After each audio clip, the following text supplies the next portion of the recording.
इकड़ा जय तेलंगाना। मैं पीछे भी देख रहा हूं, देखो पीछे भी देख रहा हूं, यहाँ पे भी हाथ उठना, जय तेलंगाना। कारू गुर्तुके कासानी ज्ञानेश्वर गारी कारू गुर्तुके। उधर ऊपर हाथ नहीं उठा रहे, क्या बात है? हमारे लोग नहीं है क्या? कांग्रेस क्या है क्या? सरे अंदर बागुनारा బాగున్నారు. రేవంత్ రెడ్డి ప్రభుత్వం వచ్చినాక బాగున్నారా? 2500 వస్తున్నాయా మహిళలకు? 4000 వస్తున్నాయా పెద్ద మనుషులకు? తులం బంగారం వచ్చిందా? ఆడపిల్లలకు స్కూటీలు వచ్చినాయా? మార్పు బాగుందా? బాగలేదా? బాగలేకపోతే కాంగ్రెస్ పార్టీ ఈ బల కొడతారా? 13 తారీఖు నాడు చీరి చింత గట్టాలే కాంగ్రెస్ పార్టీ. రేవంత్ రెడ్డి భాషలో చెప్పాలంటే లాగుల తొండలు ఇడిచిపెట్టాలి. నాకు ఆ భాష రాదు కానీ తప్పుతలేదు. ఏం చేయాలి? ముఖ్యమంత్రి మాట్లాడుతుండే మాకు కూడా మాట్లాడక తప్పుతలేదు. గౌరవనీయులు మీ శాసనసభ్యులు, మీ అభిమాన నాయకుడు పెద్దలు ప్రకాష్ అన్న గారు, మీ అందరి ఆశీర్వాదంతో కాబోయే చేవెళ్ల పార్లమెంట్ సభ్యులు అన్న కాసాని జ్ఞానేశ్వర్ అన్న గారు, గట్టిగా సపోర్ట్ కొట్టాలి జ్ఞానేశ్వర్ అన్న గారు. బలహీన వర్గాల ముద్దుబిడ్డ, 93 కులాలను ఐక్యం చేసిన బలహీన వర్గాల బాహుబలి మన కాసాని జ్ఞానేశ్వర్ అన్న. మరి అలా కేసీఆర్ గారు మీ దగ్గరికి మీ చేవెళ్ల సోదరులను నమ్మి మీ దగ్గరికి పంపించినారు. తప్పకుండా మీ ఆశీర్వాదం ఉంటుందని నేను నమ్ముతా ఉన్నా. మిమ్మల్ని అందరినీ నేను ఒక్క ప్రశ్న అడుగుతా. మొహమాట పడకుండ్రి, సిగ్గుపడకుండ్రి, నిజాయితీగా సమాధానం చెప్పండి. 4.5 నెలల కిందట కేసీఆర్ గారు ప్రభుత్వం నుంచి దిగిపోయినరు. కొత్త కాంగ్రెస్ ప్రభుత్వం వచ్చింది. జరాగుతాం కాంగ్రెస్ ప్రభుత్వం వచ్చింది. ఇక్కడ ఉన్న మా ఆడబిడ్డలను, అన్నదమ్ములను చేయలేవట్టండి. ఇక్కడ ఎవరు లేరా? ఒక్కసారి జరుగుతుంది. కేసీఆర్ ఉన్నప్పుడే బాగుండే అనేటోళ్ళు గట్టిగా చేయలేవట్టండి. పక్కన 100%. ఆ శాంసంగ్ దుకాణం ఏమంటున్నావు? నువ్వు కూడా మా దిక్కేనా? నేనేమంటున్నా అంటే, మరి కేసీఆర్ ఉన్నప్పుడే బాగుండే అంటే మీకు నేను ఒక చిన్న ఉపాయం చెప్తా. మీరు ఎవ్వలతో కొట్లాడకుండ్రి, ఎవరితో పంచాయతీ పెట్టుకోకుండ్రి, ఎవ్వరితో గొడవ పెట్టుకోకండి. మీరు చేయవలసిందల్లా ఒక్క పని. 13 తారీఖు నాడు మీరు ఒక 10-12 పార్లమెంట్ సీట్లు మా చేతిలో పెట్టండి. 6 నెలల లోపల తిరిగి కేసీఆర్ గారు రాష్ట్ర రాజకీయాన్ని శాసించే పరిస్థితి వస్తుంది. మీరు చేయవలసిందల్లా ఒకటే. శంషాబాద్ లో, రాజేంద్ర నగర్ లో మీరందరూ చేయవలసింది ఒక్క పని. ఈ కరెంటు బాధ పోవాలన్నా, ఈ మంచిళ్ళు లేక మళ్ళీ కాంగ్రెస్ పెడుతున్న అవస్థలు పోవాలన్నా, వాళ్ళు ఇచ్చిన వాగ్దానాలు నెరవేరాలన్నా మే 13 నాడు కారు గుర్తు కాసాని జ్ఞానేశ్వర్ గారికి దయచేసి మీ ఆశీర్వాదం ఇవ్వండి. మీ అందరినీ నేను ఒకటే కోరుతున్నా. కాంగ్రెస్ ఆయన చోటాబాయ్ సంగతి మీకు తెలిసిపోయింది. చోటాబాయ్ బడా మోసగాడు అర్థమైపోయింది. అరచేతుల వైకుంఠం చూపెట్టిండు, అవతల పడ్డాడు. ఏమన్నంటే ఎట్లాంటి మాటలు మాట్లాడుతున్నాడో మీరు చూస్తున్నారు. ఒక ముఖ్యమంత్రి స్థాయిలో మాట్లాడకూడని మాటలు. లంకె బిందెలు ఉంటాయి అనుకుని వచ్చినా లంకె బిందెలు లేవు, ఇక్కడ ఖాళీ కుండలు ఉన్నాయి అంటున్నాడు రేవంత్ రెడ్డి. నేను అడుగుతున్నా మా రాజేంద్ర నగర్ ఆడబిడ్డలు, అన్నదమ్ములు చెప్పాలా? అర్ధరాత్రి గడ్డపారలు పట్టుకొని, తట్టపారలు పట్టుకొని, నెత్తి మీద తువ్వాలు కప్పుకొని ఎవరు తిరుగుతారు లంకె బిందెల కోసం? ఎవరు తిరుగుతారు? దొంగల. నేనైతే అనలేదు, పెడితే కేసు మీ మీద పెడతారు. నా మీద ఏం చేస్తున్నారో రేవంత్ రెడ్డి ఇదివరకు నాకు ఎరకలేదు. కానీ మొత్తానికైతే ఏదో ఇదివరకు మంచి పని అయితే చేయకుండే. రేవంత్ రెడ్డి గారు మాట్లాడే మాటలు ఒక్కసారి ఆలోచించండి. ఒక్కసారి మీరు అందరు కూడా ఏం మాట్లాడుతున్నాడో చూడండి. ఏమంటాడు ఆయన? నా కొడుకుల్లారా, మెడలో పేగులేసుకుంటా, కట్ చేసి మెడల పేగులేసుకుంటా అంటాడు. నాకు తెలియక అడుగుతున్నా, ముఖ్యమంత్రివా లేకపోతే బోటి కొట్టేటోని వారు నాకు అర్థం కాదు. మెడల పేగులు వేసుకుంటాను, ఎవడన్నా ముఖ్యమంత్రి మెడల పేగులు వేసుకుంటాను మాట్లాడతాడు, నాకు తెలియక అడుగుతా. ఇంకా ఘోరం, మొన్న ఇక్కడ సూర్యాపేట తెలుసు కదా మీకు, సూర్యాపేట. అరే నువ్వు జర బంద్ చేయరా బయని సపోర్ట్. ఒక బస్సు, ఇక బస్సు అంటే మీకు ఎరిక ఇవ్వాలి, రేపు ఫ్రీ బస్సు కాబట్టి ఫుల్ 40 మంది ఎక్కే బస్సులో 100 మందిని ఎక్కిస్తాను. మా ఆడబిడ్డలు పాపం సిగలు పట్టుకొని కొట్టుకుంటారు, ఆ పరిస్థితి వచ్చింది సీట్ల కోసం. మరి ఆ బస్సు ఫుల్ అయింది.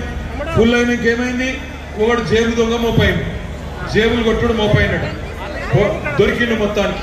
దొరకగానే పట్టుకొని పోలీసు వాళ్ళకి అప్పచెప్పారు. పోలీసు వాళ్ళు ఏం చేసిండ్రు, ఆ పిల్లగాని పోలీస్ స్టేషన్ తీసుకుపోయి మొత్తం చాన్బీన్ చేసిండ్రు. వాని మీద పైసలు దొరకలే, పర్సులు దొరకలే, ఏం దొరకలే. మరి కానీ వాని జేబుల కత్తెర మాత్రం దొరికింది, జేబుల కత్తెర దొరికింది. ఆ పిల్లగాన్ని అడిగినట, అరే నువ్వు పైసలు ఎడ పెట్టినావు చెప్పురా అంటే, నేను తీయలే అన్నాడట వాడు.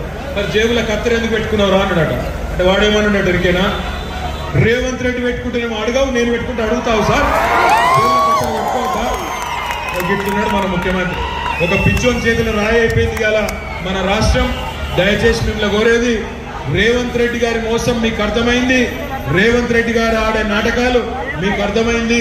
అందుకే బుద్ధి చెప్పే టైం కోసం మీరు ఎదురు చూస్తా ఉన్నారు.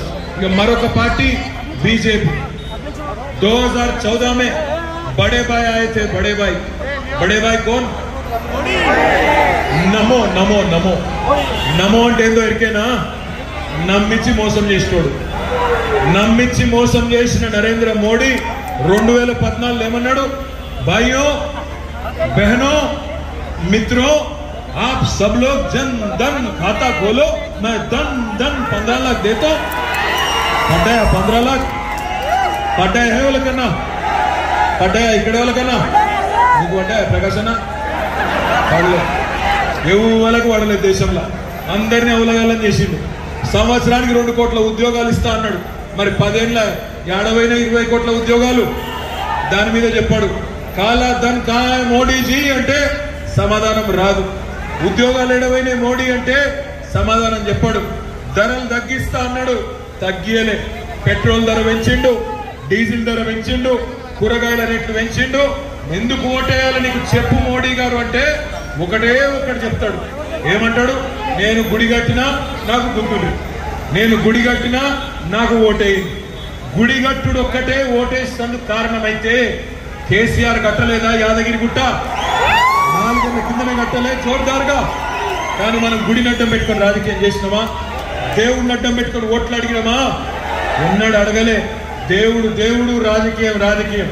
ప్రధానమంత్రి అయినా ముఖ్యమంత్రి అయినా ఏం పని చేసినావో చెప్పి ఓట్లు అడగాలి. కానీ ఇలా మోడీ గారికి ఆ దమ్ము లేదు, ఎందుకంటే చేసిందేమి లేదు. అన్నిటి ధరలు పెంచిండు. ఒక్క మాట దయచేసి మనసుకి ఎక్కించుకోండి, ఈ మోడీ గారు వచ్చినాక అన్ని పిరమైనవి. ఉప్పు పిరమైంది, పప్పు పిరమైంది, నూనె పిరమైంది, చింతపండు పిరమైంది. అన్ని పిరం చేసిన మోడీ గారిని అందుకే మా ఆడబిడ్డలు ఏమంటున్నారు ఎరికేనా, ప్రియమైన ప్రధానమంత్రి అంటలేరు, పిరమైన ప్రధానమంత్రి అంటున్నారు. ఊరికైనా అంటలేరు, ఎందుకంటే 400 సిలిండర్ 1200 అయింది. గ్యాస్ ధర పెరిగింది, 400 पार अंटू. मालूम है 400 पार क्या होता, 100 रुपया पेट्रोल जो है 110 का पेट्रोल 400 पार हो जाता. तो बीजेपी को वोट दिए तो 400 पार हो जाता. सिलेंडर 5000 बनता, डीजल पेट्रोल 400 पार कर जाता. इस वास्ते मैं बोल रहा हूं आप सबको, भाइयों बहनों, एक अमन पसंद हुकूमत तेलंगाना में जो केसीआर साहब के दौर में था, आप याद करिए, याद कीजिए कितना अच्छा हुकूमत था केसीआर साहब का. केसीआर साहब एक ही चीज में विश्वास रखते हैं, एक ही चीज में यकीन रखते हैं. कभी मोइनुद्दीन मखदूम ने कहा था, हयात लेके चलो, कायनात लेके चलो, चले तो चलो, सारे जमाने को साथ लेके चलो. इसलिए केसीआर ने कभी मजहब के नाम पे सियासत नहीं किया. अगर एक गरीब हिंदू को बतुकम्मा के दौरान गरीब हिंदू लड़की को साड़ी मिलती थी, तो गरीब मुसलमान को रमजान तोहफा मिलता था. मैं पूछना चाहता हूं हमारे बहनों से, हाल ही में महीना रमजान गुजर गया, मैं पूछना चाहता हूं आपसे, रमजान तोहफा मिला क्या आपको, मिला नहीं मिला, नहीं मिला. क्योंकि रेवंत रेड्डी खुद बीजेपी के आदमी है. आप 1 मिनट के लिए सोच लो, रेवंत रेड्डी साहब आज राहुल गांधी के रास्ते में नहीं है, उन्होंने मोदी साहब के रास्ते पे चल रहे। मैं ऐसे ही नहीं बोल रहा हूं। ऊपर राहुल बाबा दिल्ली में बोलते क्या बोलते? चौकीदार चोर है बोलते। कौन है चौकीदार? चौकीदार चोर है बोलते राहुल गांधी। इन्हों क्या बोलते मालूम? रेवंत बाबा नहीं नहीं नहीं, चौकीदार चोर नहीं है, हमारे बड़े भाई, हमारे बड़े भाई है। राहुल गांधी बोलते हैं ऊपर कि गुजरात मॉडल बेकार है। रेवंत रेड्डी क्या बोलते मालूम है आपको? नहीं नहीं, गुजरात मॉडल शानदार है, तेलंगाना को भी वही बनाएंगे हम। राहुल गांधी ऊपर बोलते कि अदानी फ्रॉड है, गौतम अदानी फ्रॉड है, चोर है।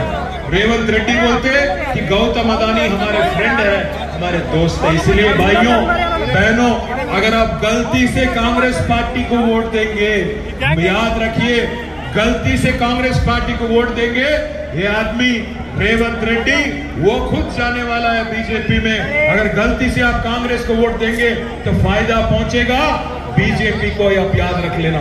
आज एक अमन पसंद चीफ मिनिस्टर, एक मुस्लिम दोस्त चीफ मिनिस्टर आज ये चाहते हैं आपसे कि आप हर वक्त आप और आपके बच्चे खुश रहें, उनको अच्छा से अच्छा तालीम मिले, उनका जिंदगी बेहतरीन हो। इसलिए 204 स्कूलों का तश्कील किया गया केसीआर साहब के सदारत में। आज आपके बच्चे इंटरनेशनल स्कूल में जो पढ़ाई लिखाई चलता है, वैसे ही पढ़ाई लिखाई एक एक बच्चे के तालीम पे 1,20,000 रुपया खर्च करते हुए जबरदस्त स्कूलों में आज पढ़ा लिखा जा रहा है। मैं पूछना चाहता हूं आपसे, ऐसे चेहरे पे नूर देखना चाहते हैं, जो हर किसी को खुश देखना चाहते हैं, इनको जिताना, उनकी पार्टी की हिफाजत करना हम सबकी जिम्मेदारी है। केसीआर ने कभी मजहब के नाम पे सियासत नहीं किया, इंसान को इंसान की तरह देखा, गरीब को गरीब की तरह देखा। इसलिए भाइयों, मैं आपसे कहना चाहता हूं, आज अगर मोदी को रोकने की ताकत किसी में है तेलंगाना में, तो सिर्फ और सिर्फ केसीआर और बीआरएस में। ये आप याद रखिएगा। गलती से आप कांग्रेस को वोट देंगे तो फायदा होगा बीजेपी का। दोस्तों, ये चीज आप याद रखना, जरूर याद रखना। मी अंदरितो ना प्रार्थना ఒకటే, ఇలా బీజేపీ వచ్చేమో గుడి కట్టినాం కాబట్టి ఓటేయమంటాడు, వాళ్ళకంటే జోర్దార్ యాదాద్రి కట్టినాం, అంతకంటే బ్రహ్మాండంగా అటు కాళేశ్వరం, ఇటు పాలమూరు రంగారెడ్డి ఎత్తిపోతుల పథకం లాంటి ఆధునిక దేవాలయాలు కూడా కేసీఆర్ గారు కట్టిండ్రు. నేను మీ అందరిని ఒకటే ప్రార్థిస్తున్నా, రాజేంద్ర నగర్ లో ఈ కాంగ్రెస్ ప్రభుత్వం వచ్చినాక రియల్ ఎస్టేట్ పరిస్థితి ఏదో నాకంటే బాగా మీకే ఎరిక. బాగుందా రియల్ ఎస్టేట్? వచ్చిన కంపెనీలు పీక్కున్నాయి, ఆడికెళ్ళి ఉంటుంది రియల్ ఎస్టేట్. వీళ్ళ ముఖాలకు, కాంగ్రెస్ ముఖాలకు కొత్త కంపెనీలు తెచ్చే తెలివి కాదు, ఉన్న కంపెనీలు ఆగబట్టే తెలివి కూడా లేదు. ఫార్మాసిటీ ఎత్తేసిండ్రు, ఇవాళ ఉన్న కంపెనీలనే ఆపుకోలేకపోతున్నారు. మొన్ననే ఓ కంపెనీ గుజరాత్ పోయింది, ఇంకో కంపెనీ చెన్నై పోయింది. అందుకే మిత్రులారా, నేను మిమ్మల్ని కోరేది, కేసీఆర్ మీద గుండె నిండా ప్రేమ ఉంటే, కేసీఆర్ ఉన్నప్పుడే కరెంటు బాగుండే, కేసీఆర్ ఉన్నప్పుడే మంచినీళ్లు బాగుండే, కేసీఆర్ ఉన్నప్పుడే తెలంగాణ రాష్ట్రం బాగుండే అనే ఫీలింగ్ మీలో ఉంటే దయచేసి వేరే దిక్కు చూడకుండ్రి. 13 తారీఖు నాడు పెద్ద మెజారిటీలో బయటికి రండి. కాసాని జ్ఞానేశ్వర్ గారి కారు గుర్తు మీద 13 నాడు ఓటేసి మాకు 10-12 ఎంపీలు ఇవ్వండి. 6 నెలల్లోనే తిరిగి కేసీఆర్ శాసించే పరిస్థితి వస్తుంది, గుర్తు పెట్టుకోండి. దయచేసి మిమ్మల్ని అందరినీ కోరుతున్నా, ఎండ ఉంది నాకు కూడా తెలుసు, ఇబ్బంది ఉంది నాకు కూడా ఎరికే. పొద్దున్న 7 నుంచి 9 వరకు కంప్లీట్ చేసుకోండి ఓటింగ్, లేదా సాయంత్రం 4 నుంచి 6 వరకు కంప్లీట్ చేసుకోండి. రాజేంద్ర నగర్ లో ప్రకాశ్ అన్నకు జోర్దార్ గెలిపించారు మొన్న.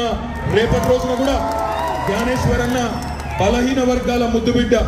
మొన్న ఈ మధ్యన కాంగ్రెస్ నాయకుడు అంటాడు, బీసీలకు దమ్ముంటే గెలిపించుకొని జ్ఞానేశ్వర్ అంటాడు. మరి దమ్ముందా లేదా సత్తా చూపెడదాం. ఎందుకంటే ఇవాళ ఎక్కిస్తున్నాడు ఒక ఆయన, కాంగ్రెస్ ఆయన. దమ్ముందా జ్ఞానేశ్వర్ గారిని గెలిపించుకునేది బీసీలకు అంటాడు. మరి మనకున్నదా లేదా? ఈ ప్రకాశ్ అన్న, మీరు రాజేంద్ర నగర్ లో మీరే ఓట్లలో చూపెట్టాలి. 13 తారీఖు నాడు బ్రహ్మాండంగా పెద్ద ఎత్తున రండి. మరి కారు గుర్తు మీద ఓటేసి గెలిపించండి అని మనస్ఫూర్తిగా కోరుతూ, మళ్ళొక్కసారి ఇంత పెద్ద ఎత్తున తరలి వచ్చిన మీ అందరికీ పేరు పేరున హృదయపూర్వకంగా, వెనకాల ఉన్న మా అన్నదమ్ములకు కూడా పేరు పేరున నమస్కారాలు తెలియజేస్తూ, ఏ గుర్తు మనది?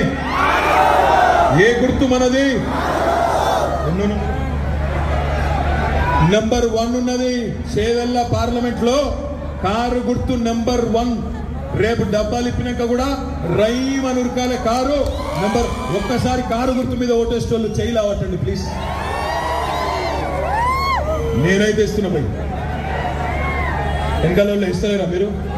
కారు గుర్తుకే కేసీఆర్ గారి నాయకత్వం, కాసాని జ్ఞానేశ్వర్ గారి కారు గుర్తుకే. థ్యాంక్ యూ, గుడ్ నైట్, జై Telangana. Thank you so much. మీ అద్భుతమైన స్పందనకు ధన్యవాదాలు, నమస్కారం.